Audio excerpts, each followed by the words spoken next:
வணக்கம். நான் உங்கள் கிறிஸ்பா. நீங்கள் ஸ்க்ரீனில் பார்க்குறது கிறிஸ்பி கார்ன் தாங்க. செம்ம சூப்பரான ரெசிபி, செம்ம டேஸ்ட்டாக க்ரன்ச்சியாகவும் இருக்கும். கண்டிப்பாக நீங்கள் இந்த ரெசிபியை ஒரு வாட்டி ட்ரை பண்ணி பார்க்கணுங்க. நான் இந்த ரெசிபிக்கு ஸ்ப்ரிங் அனியனும் ஆட் பண்ணுறேன். ஸ்ப்ரிங் அனியன் இல்லை அப்படின்னு பண்ணாமல் விட்டுறாதீங்க. அது இல்லைனாலும் தாராளமாக நீங்கள் பண்ணலாம். வாங்க எப்படி பண்ணலான்னு பார்க்கலாம். அதுக்கு ஒரு பாத்திரத்தில் தண்ணி எடுத்துக்கலாங்க. அதில் தேவையான அளவு உப்பு போட்டுக்கலாம். ஒரு பக்கம் அது கொதிக்கட்டும். இப்போ நான் பண்ண போகிற ரெசிபி தாராளமாக 2 பேர் சாப்பிட்லாங்க. அதுக்கு ஸ்வீட் கார்ன் நான் ஒன்று தான் எடுத்திருக்கேன்.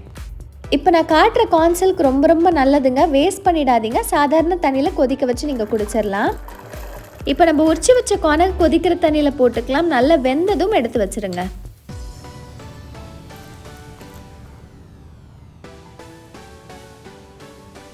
நம்ம வேக வச்ச கார்னை இன்னும் ஒரு பவுலில் போட்டுக்கலாம். அதில் தேவையான அளவு உப்பு போட்டுக்கோங்க. 1 டேபிள் ஸ்பூன் அரிசி மாவு, 3 டீஸ்பூன் கார்ன்ஃப்ளவர் சேர்த்துக்கலாங்க.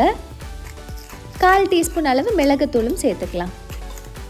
இப்போ இதை நல்லா மிக்ஸ் பண்ணிவிட்டு 1 இல்லை 2 டீஸ்பூன் அளவு திரும்ப ஒரு கார்ன்ஃப்ளவரை சேர்த்து நல்லா மிக்ஸ் பண்ணி விட்டுக்கலாங்க.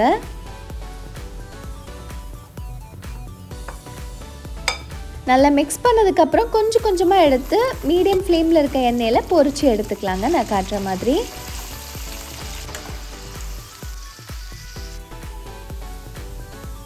நான் 2-3 பேட்சாக பொரிச்சு எடுத்து வச்சுக்கிட்டேன். நீங்களும் அதே மாதிரி பொரிச்சு எடுத்து வச்சுக்கலாம்.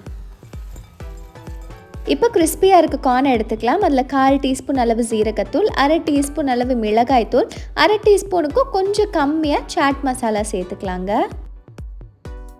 இப்போ மசாலா எல்லா இடமும் படுற அளவுக்கு நல்லா குலுக்கி எடுத்துக்கோங்க.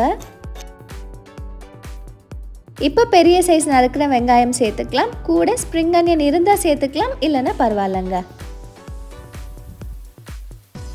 1/2 டீஸ்பூன் அளவு எலுமிச்சை சாறு சேர்த்து நல்லா மிக்ஸ் பண்ணி விட்டுக்கலாங்க. நான் காட்டுற மாதிரி.